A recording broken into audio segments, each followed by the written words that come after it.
Hi everyone, it's Yvette Blowitz from SpiritGirl.com and welcome to the Spirit Girl Talk Show. Super excited to be here with you today and with our very special guest, Jodi Cohen, who is a best-selling author, award-winning journalist, and founder of Vibrant Blue Oils. Vibrant Blue Oils is a top resource for essential oils, which you can buy online. Her best-selling book, Healing with Essential Oils, is out, and it helps with knowing and explaining how essential oils can work to support the body and brain. Her second book has now launched through Random House, and it is titled Essential Oils to Boost the Brain and Heal the Body. We are here today with Jodi Cohen. Welcome to our Spirit Girl Global audience, and welcome to our very special guest, Jodi Cohen. How are you today? Oh my gosh, it's great to be here. Thank you for having me. Congratulations on the launch of your book, Essential Oils to Boost the Brain and Heal the Body. It's launched here in Australia and obviously globally. How does it feel for your second book to now be out? Oh, it's great. It's funny. I actually really love writing and researching the book. The marketing is harder for me. So I'm really pleased at how well received it's been.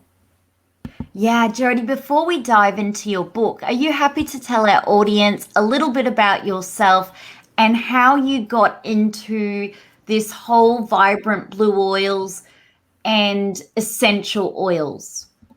Yeah, I think necessity is the mother of invention. And I actually got into health through my second child. My first child was really easy. I just assumed I was a great mom and had another one 22 months later who was not easy. You know, when the baby proof people came, they were like, you should lock the oven. Some people crawl in the oven. I'm like, what kid crawls in the oven? My second kid crawled in the oven. He was just nonstop on the go and no impulse control, couldn't look at our nose when we pointed at it. And I kept taking parenting classes. And one day we were on a group play date and a friend complimented me because Max was actually being really calm and well behaved. And then another mom passed out some kind of snack with a lot of preservatives and artificial colors. And he Jekyll-Hyde and took off running. And after I grabbed him and brought him back, my friend said, okay, my brother was on Ritalin his whole life, and it turned out he was just allergic to weird foods. You should take him to a nutritionist. And I thought, I can do that. I've tried everything else. Took him to a nutritionist who identified that certain artificial colors were kind of excitotoxins. Corn, soy, and dairy wasn't good for him. We changed his diet, and literally the next day his personality changed. And I thought, that is insane. I can't believe I've been pounding my head against the wall for years and it's food. So I went back and got a degree in nutrition and was working with littles who were busy. And I learned this handy technique called muscle testing that allows you to zone in on an effective remedy, without a lot of struggle. And that proved helpful when my bottom fell out. His father, my then husband, was bipolar. And it got to the point where I was pretty sure he was going to die on my watch. And friends had an intervention, taught me a new vocabulary word, residential treatment facility, which means you check him into an inpatient hospital where he stays and you are not on, survivor watch. And the moment I knew he was safe and it wasn't my job to keep him alive, it was like I ran out of gas. Like I had been deficit spending on my energy reserves probably for a decade. And once it was safe to collapse, I could barely get out of bed, which wasn't super convenient because the kids were 5 and 7. I had a full-time job. I was suddenly a single mom. I was class parent. I had all these responsibilities. And yet all I could muster was getting up with my kids, making them breakfast, packing their lunch, taking them to school, coming home and crawling back in bed and setting the alarm for pickup. And at that point, I knew enough about health and what should be helping me that I was trying everything and nothing was working. Fortunately, I had volunteered, I'd organized an event for a friend, and as a thank you gift, she came by with a huge box of essential oils and said, when you're high stress for so long, your body releases this hormone cortisol that also causes systemic inflammation. it's very likely that your gut is so inflamed that everything you're ingesting is just not getting absorbed. Try oils. They, your brain cells, your nose cells are brain cells. They can get into the brain that way. They can go through your skin. It's just like an alternate route into your system. And I thought, why not? I've tried everything else. This can't hurt. But I didn't really have the mental capacity to go online and research. So I just decided to muscle test the box. Will anything in here help my adrenal glands? And I got a very strong yes, which was kind of the first glimmer of hope I had had since I hit rock bottom. So then I was trying to narrow it down. I thought I was going to find one oil that was going to help me. And I kept getting the same 5, which felt confusing until it occurred to me, oh, wait a minute, they're liquid. I can combine them, like a mixed drink. So I went and literally grabbed a shot glass and started testing, this oil, okay, 5 drops, this oil, 3, 7, whatever it was. And I made my first blend, put it on my low back where the adrenal glands are the most accessible to the sun, and felt like myself. Felt like, oh, I could go run. Oh, I could go to the supermarket. I could do laundry. Like everything that felt completely overwhelming felt manageable. And that night after I got my kids to sleep, it's not uncommon to feel exhausted and depressed and anxious during the day and then be completely unable to sleep at night. And so somewhere between 10:30 and midnight, it occurred to me, oh, I wonder if oils could help. So I made my next blend, just based on what I knew about the part of the brain that releases the sleep hormone melatonin, being the pineal gland, and how to kind of get near it.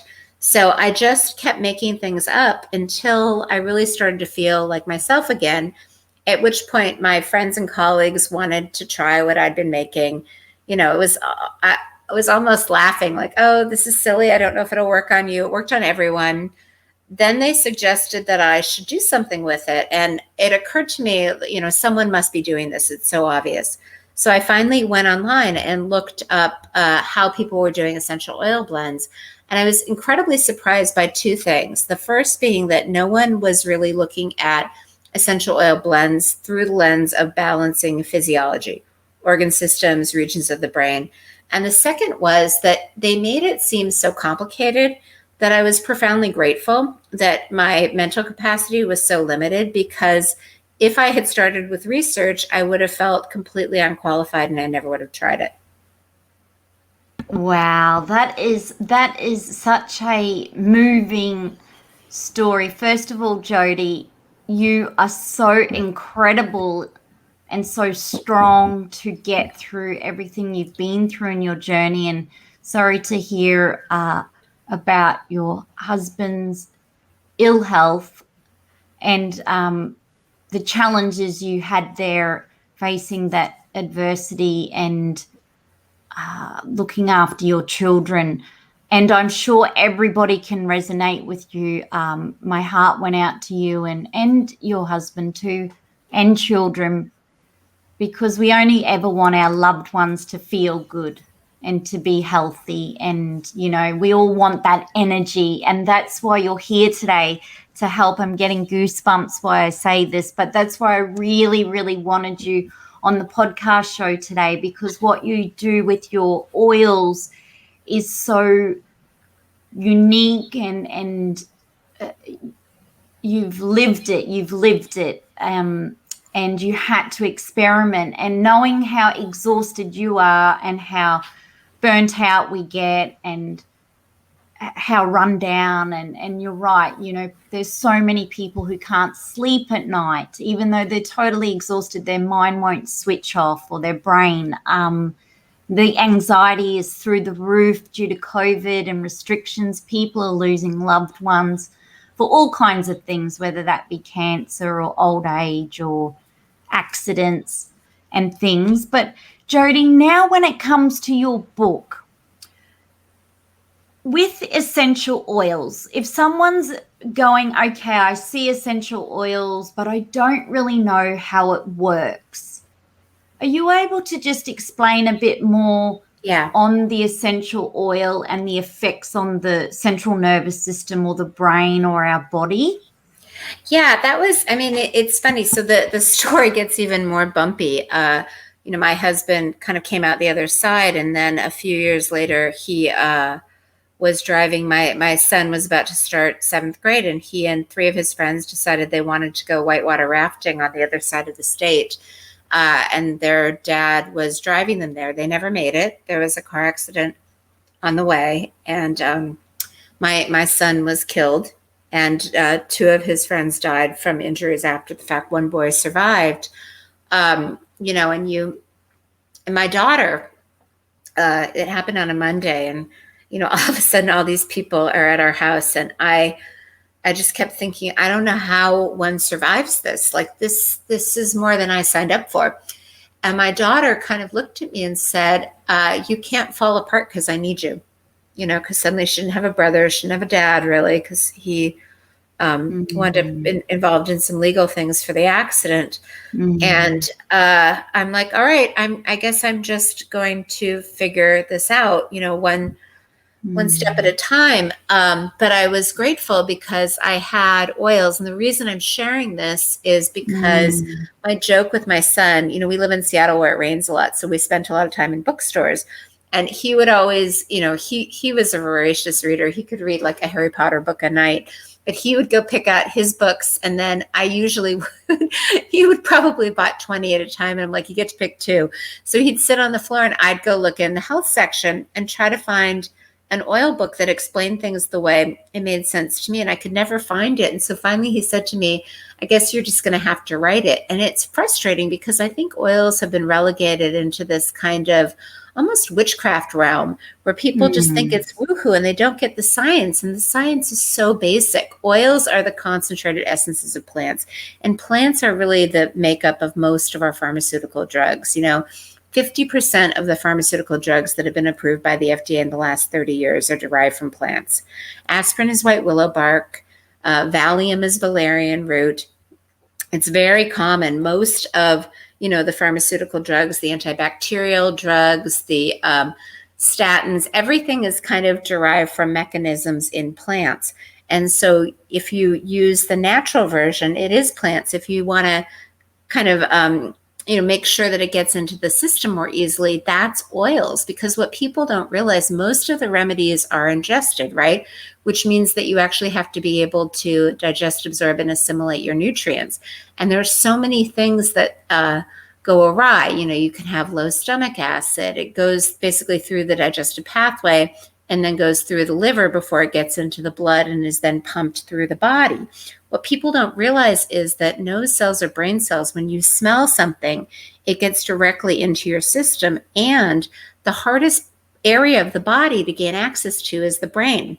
It's got a really good security mechanism called the blood-brain barrier that only allows super small fat-soluble remedies through. You can't do chemo in the brain because the molecules are too big. One of the reasons that essential fatty acids like omega-3s are so good for inflammation and the brain is because they can actually access the brain. Think of the ambulance that's stuck in traffic that never gets to the scene of the accident. It's not going to save any lives, not because of any fault of the ambulance, but it just can't access. Oils are the easiest way to access the brain. Similarly, anything that you apply on your skin is your largest organ. So we know that nicotine patches, hormonal creams, all these things go through the skin. Oils can go through the skin and get into the circulatory system that way. They can also be used just like you would use an acupuncture needle on the skin, and it kind of activates a channel. Everything we're doing in the natural health space is really about returning the body to balance. It's not about chasing symptoms. It's looking at what is the symptom cluster telling you? And that's really, so the first part of the book is kind of demystifying and explaining essential oils and really giving a lot of research and evidence to back it up. The second part, I started noticing this interesting pattern where I would attract a lot of women around my age who thought they were incredibly complicated. They might have autoimmunity, they might have Lyme, they might have some chronic ailment, and they've run a bunch of tests and have all these results and have been trying everything, and they're not seeing kind of the shift that they're looking to see. And I would start to ask questions, and I would realize that no matter what data points they had in their test results, if they weren't sleeping, if they always kind of felt like they were stressed and overwhelmed, if they were maybe, not having bowel movements, not letting the garbage out of their body, if they had low energy, if their immune system was either overactivating or underactivating. These 5 things kept coming up over and over again. And oils actually happen to lend themselves incredibly well to those 5 things, and in a very specific order. And so I started realizing when I would implement this 5-step protocol with oils in this specific order, they didn't have to change their diet, they didn't have to change their lifestyle, just these 5 oils, all of a sudden they started to feel better, because all of a sudden the key underlying metrics of the body, the nervous system through stress, the endocrine system through energy, kind of the limbic system, which gets reset through sleep, the detoxification channel and the immune system, all got back online. They were kind of glitching, and we were able to reboot them. And then all of a sudden, everything started to work better. So there was less inflammation in the brain. So they weren't forgetting words or their keys or whatever it was. They weren't feeling as foggy or fatigued. They weren't holding extra toxins, which are stored in the fat. So they were losing weight. So all of these symptoms kind of started falling away once we helped the body return to balance. So that's really the goal of the book, is to just give people very accessible, very affordable, at-home strategies that they can implement to start just shifting their body back into balance so that everything else works better. Wow, Jodi, your book and what you've created and the science behind it, the research and the ability to get the body and the brain and everything back to balance, and getting people to sleep better and reduce the inflammation. And like you said, the toxins, the bowel and the gut health processing and the digestion and endocrinologist system. But first of all, Jodi, sorry about the loss of your son. That's really, really sad, and his friends. And obviously, I can't even imagine what you went through. And no words can describe how deeply sorry I am for you and your daughter and husband and family and friends. So what you've been through is a lot. Well, I think when anything bad happens, you always have this choice, right? It's kind of, am I going to let, is this the hill I die on? Like, is this going to take me out? And if it is, then that's your choice. Or if this is not the hill I die on and I have to figure out a way to survive it, what's going to help me? And that the latter was kind of the approach I took. And it was surprising because there is a popular grief model, the Kubler-Ross model, and it basically says you're going to be angry, depressed, bargain, the best you can hope for is acceptance. And from day one, I was like, this is not my cup of tea. Like this doesn't fit with me. I later learned that it's actually designed for dealing with your own death, not somebody else's. But because that didn't fit and I knew I had to find something that did, I just kept trial and erroring it. I would try something. If it worked, I would keep doing it. If it felt like an epic fail, I would avoid it. And every day I just kind of would figure it out. But oils are really powerful. There's a piece of research that I share in the book. Your sense of smell is actually critical to survival because it lets you smell food. It lets you smell water. It lets you smell predator odor so you stay safe. And different receptors, olfactory receptors within the olfactory channel, the nasal passageways, do different things. So there's a Nobel laureate researcher here in Seattle named Linda Buck, and she was identifying the different olfactory receptors that correlate with predator odor. But then she took it one step further and she looked at what cancels that out. What cancels out that fear response, that immediate stress reaction. And it turned out to be rose essential oil. So that whole adage, stop and smell the roses, it has science behind it. And so rose, for a number of reasons, is the best oil when you're kind of in crisis, when you're overwhelmed with grief, with sadness, with depression. Smelling rose, putting rose over the heart. Grief to me felt like waves. Sometimes it was a tsunami, and it almost felt like if you've ever woken up in the middle of the night with a Charlie horse, like that kind of intense physical pain. Grief is correlated with the lungs, which are near the heart. I would feel it in my heart. And I would come to realize, if you have a Charlie horse, what helps me is to stand up and put pressure on the calf, and then it stops spasming. What would help me with grief would be to apply rose oil over the heart, and that would kind of calm it. It would go from tsunami to wave. Wow. So the rose oil. And when Jodi, like so many people would be going through grief at the moment, and just knowing that they could put some rose oil, even if they, like you mentioned, then stop to smell the roses. So even smelling the rose essential oil can help. Or the flower. Yeah, or even the flower. Wow, that's so powerful. I mean, we in spa therapy, all of our spas use beautiful essential oils, but more for the relaxation aspect of it. But overall, I've always believed, it wasn't a luxury. It was more than a luxury. I've always stayed true to my belief that it was so therapeutic from, a brain health, the mental health, the physical and overall health. And having you on the show just reiterates how powerful essential oils are. Jodi, if someone's feeling really stressed out, really anxious, like they feel like their mind just won't stop thinking, it's ruminating, and they just feel like, I don't know, they just don't feel themselves. So very anxious. What would be a good essential oil from your Vibrant Blue oils even that they could try? Yeah, so there are two things that you can do. The easiest one is, it's funny that you use the word ruminating, because there are two hemispheres of the brain. They do different things.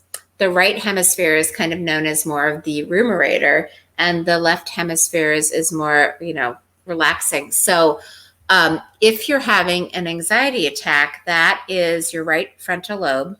Frontal lobe is kind of your executive function. So your right forehead that's overactivating. So the easiest way to calm that immediately is to balance the two hemispheres by stimulating the left forehead, the left frontal lobe. And the easiest way to do that is to smell any oil, anything you have in the house. Even, oils live in the peels of citrus fruits. Peel a tangerine, smell that under your left nostril. It will domino effect, stimulate the left frontal lobe, balance the two hemispheres, and calm the anxiety immediately. So that's kind of an immediate hack. It's really good too if you have, a child who has test anxiety or sports anxiety, or if you get nervous about presentations or meetings.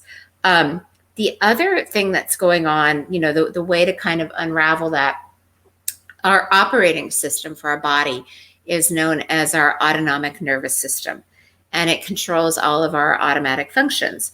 So, you don't have to think, breathe in, breathe out. You don't have to think about digesting your food, turning on your immune system, detoxifying, anti-inflaming.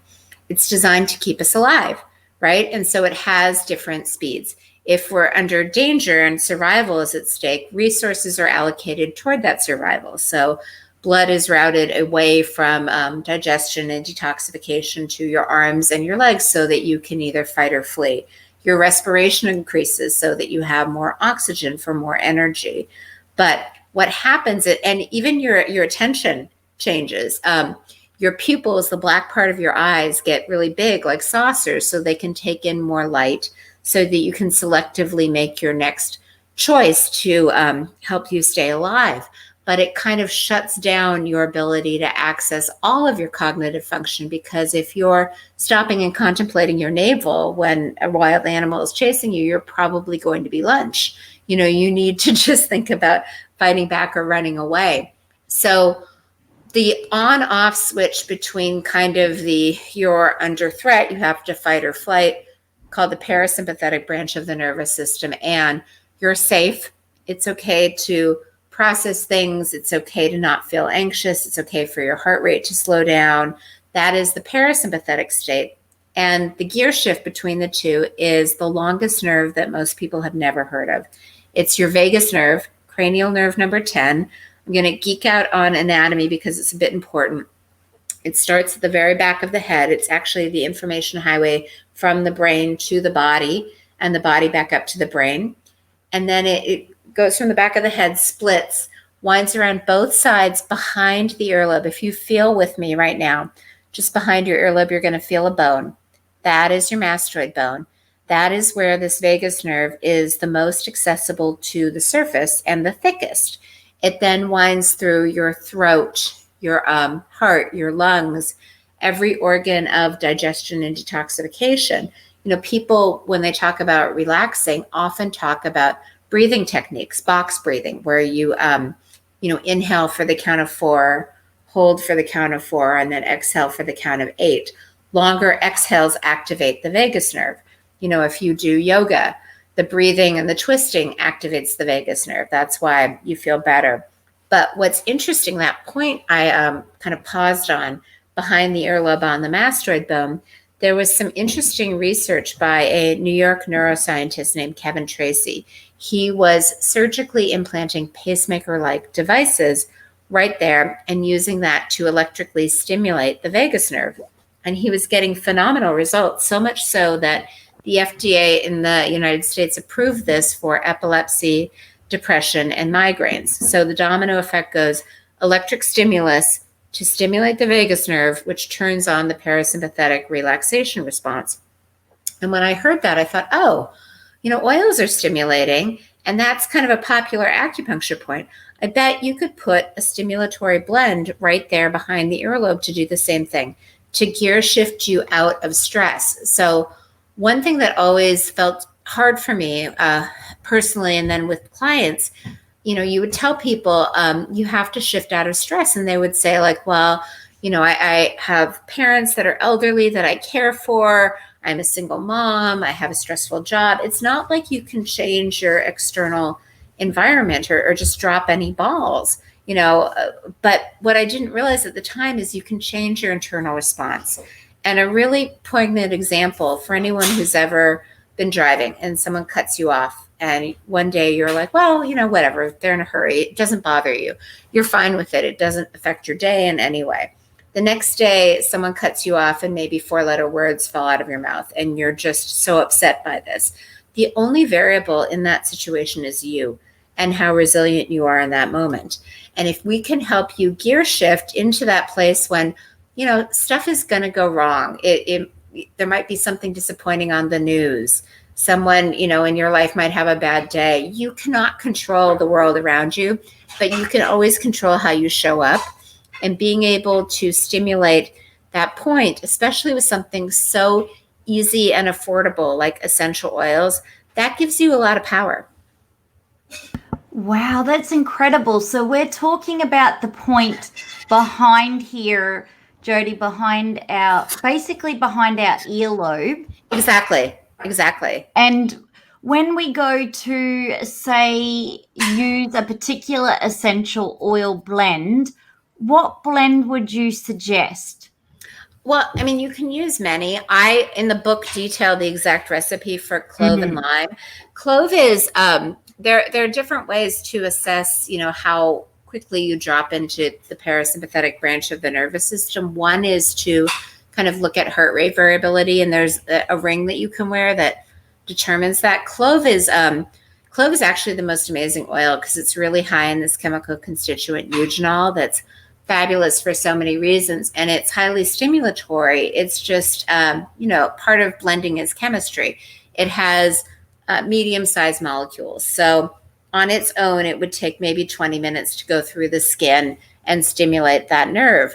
When you combine it with something like lime that has really small molecules, it gets through the surface of the skin more quickly. And then add on top of that a carrier oil like fractionated coconut oil, which is coconut oil that's liquid at any temperature, and it really gets in very quickly, like an acupuncture needle. So it can be very effective in kind of tipping you into that calmer branch of the nervous system.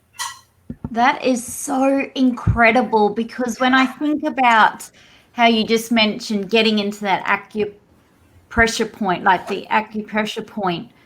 And when you just mentioned there was clove, the lime, and that coconut oil carrier, that those three ingredients in itself, and then applying it here, is so much cheaper than going and having acupressure,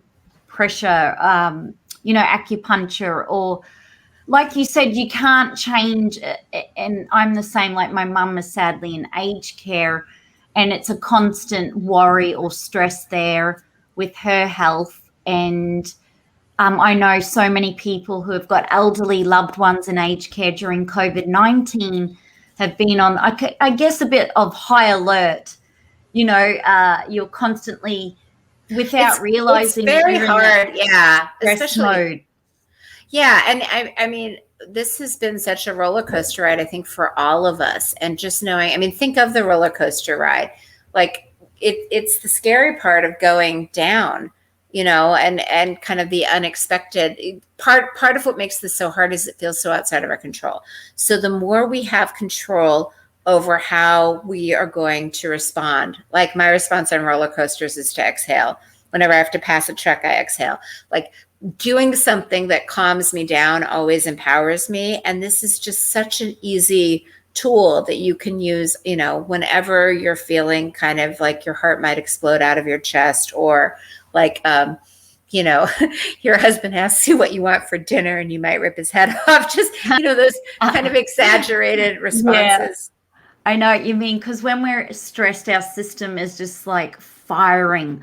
Yeah. But people find it very hard. If, like, I speak to a lot of people, and if you tell them to sit down and, focus on your breath, they're a bit like, raw, like, what do you mean sit down? I can't sit down for 1 second. I have a friend who just, if you told her to meditate and sit for even 1 minute, that to her, that idea and notion is not on her radar. But when people can just use the essential oils, and that can then get into their, like you said, into their system, and really make changes in that whole system, that's really powerful, because that's more accessible to people when they're really stressed. Well, and it's going to have that effect. Yeah. I mean, the challenge, I do moving meditation. I can run, I can do yoga and kind of let my mind relax.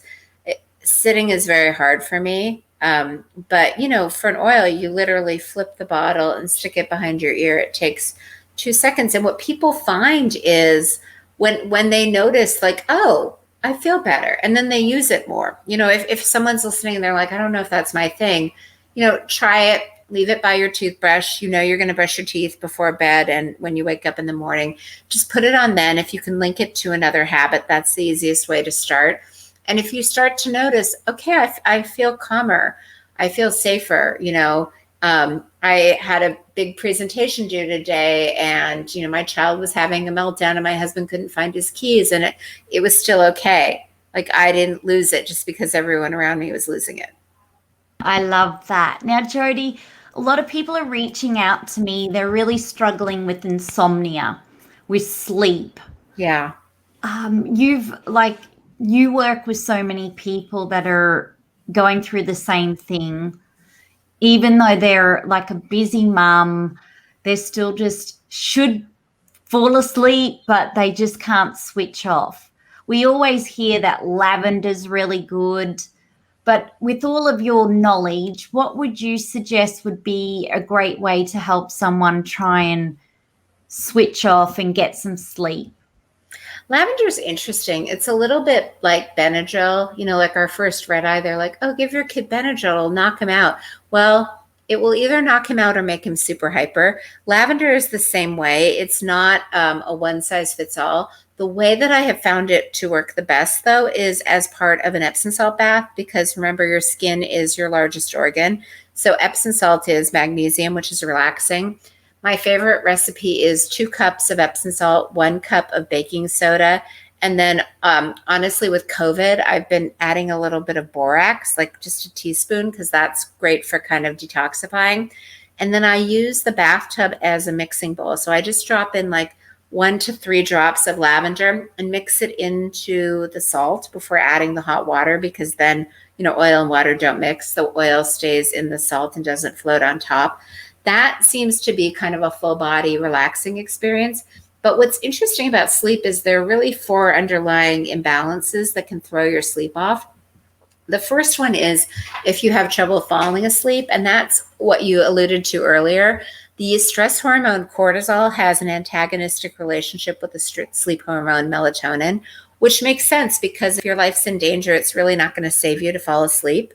So it is the pineal gland, which is in the exact center of your brain, that releases melatonin. So there's a certain combination of oils that I detail in the book that you can apply around the head. My favorite application point is the skin above the ear, not the skin on the ear, but if you kind of move off the ear above of it, the skin is really thin there, and your pineal gland is in the exact center of the brain. So that's a really good way to access it. I do not recommend putting oils on your face before sleep, because if you're a restless sleeper, it could get in your eyes, and that's not a good feeling. Another good application point is the very top of the head or the very back of the head.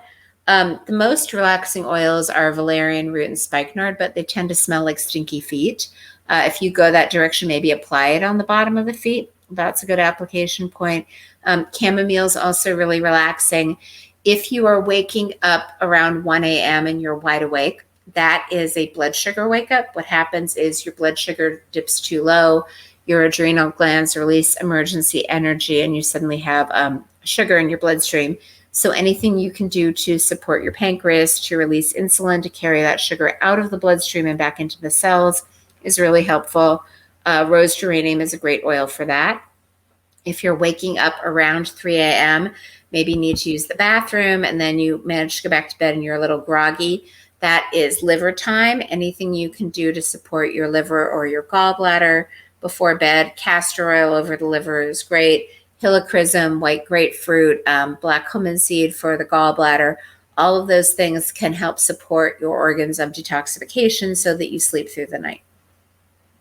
Wow, Jodi, you just, can I say, wow, wow, wow, wow. I just was soaking that up. Your wealth of knowledge, you just helped us so much. Then our podcast listeners will be just like, wow, Jodi, incredible, incredible knowledge and incredible wisdom, and everything you just shared with us is so empowering, because so many people would just be like, Jodi, that's me. I wake up at 3 a.m., or 3:30, and now I know what I can try to do and help. And this is why I really, really wanted to share your book and your work, because it's so life-changing and so empowering, and it gives so many people hope and options, where some people might just think they're got insomnia, or they're not, that sleeping tablets are the only be or end all, because this is what doctors generally prescribe. But knowing that now that there's so many things they can try, like you said, whether it's going to sleep or 1 o'clock or 2 o'clock or 3 o'clock. So thank you, Jodi. That was so helpful. Your work is so needed during this global pandemic, and well before and well beyond. I mean, because this is a lifestyle thing that can affect anyone at any time, because life is hard. Life is hard. I mean, even, we had problems before we had this problem. Yeah, we did. And I think it's escalated, sadly. The chronic stress is really affecting people's health, whether it's gut health or inflammation or sleep. But giving them the ability to try these things through your book is so incredible. Now, Jodi, before we say goodbye, we want to know, you give so much, and you obviously help so many people, thousands and thousands, hundreds of thousands and hundreds of thousands of people globally with their own health, brain, body needs. But how do you take care of yourself? Like, what are your self-care rituals? So when Max died, it's funny because people, well-intentioned people, overwhelmed me with advice, and I got very quickly overwhelmed. And my best friend, who's a therapist, said, listen, all you need to do is eat, sleep, and move. And that was so freeing because, first of all, when you only give someone 3 things, they can manage that, And we talked about helping to get yourself into the parasympathetic state really turns on digestion. And so that's where you can make sure that you're digesting, absorbing, and assimilating your nutrients. So I actually have a free gift. If you go to boostthebrainbook.com/gift, you can download 25 strategies to activate your parasympathetic nervous system. Many of them are free. They don't require oils. I do talk a great deal about oils, so you can learn more there. That's eating. We talked about sleep, and then movement. Movement is the best thing you can do for yourself. There is so much research that people that are healthier are the people that move because it helps move the lymph, which is basically what shepherds the garbage out of the body. It helps bring in oxygen, which helps you think better, which helps you calm down. Even if it's just, it's so hard being at home. Most of us are on Zoom 24/7. I schedule movement. Every 25 minutes, an alarm goes off and I get up and move for 5 minutes. Sometimes it's just walking my dog around the neighborhood. Sometimes it's going on a run, doing, yoga, whatever it is. But the more you can add movement into your life, I think the more you set yourself up for better health. Wow. Thank you, Jodi, for sharing your self-care rituals. I love that. So it was literally eat, sleep, move.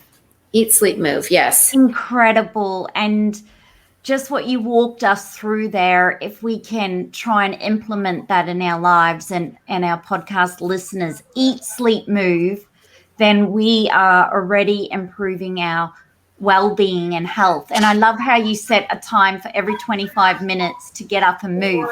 Now, Jodi, I could talk to you forever, but I know we're coming to the end of the show now. What is your hope for your book readers before we say goodbye to you? Just that they know that they're empowered, that they have the capacity to gear shift into calm, even in the darkest hours of the darkest day. Beautiful. And Jodi, what's the best way to stay in touch with you now after this podcast show? You know what? Go to boostthebrainbook.com/gift and just grab a free copy, and then we'll send you more information. They can also go to my website at vibrantblueoils.com. Beautiful. Well, Jodi, thank you again for joining us on the Spirit Girl podcast show. I'm beyond grateful. I love your work. You are a true light worker on earth, and the work you do is so valuable and so needed, and you're a gift. And through all of the difficulty you've been through, adversity and loss, can I just say I'm so grateful you wrote this book in honor of your thank you. Because Max. it truly, Max, because it truly is helping now all of us globally. So thank you. Thank you. Great to see you. Yeah, lovely to see you. Bye, Jodi. Bye-bye. We'll say goodbye to Jodi Cohen. Thank you for being part of the Spirit Girl Talk Show, the podcast. Be sure to subscribe, to leave a rating and review, and to tell someone you love to. And together, let's feel good from within. Bye for now.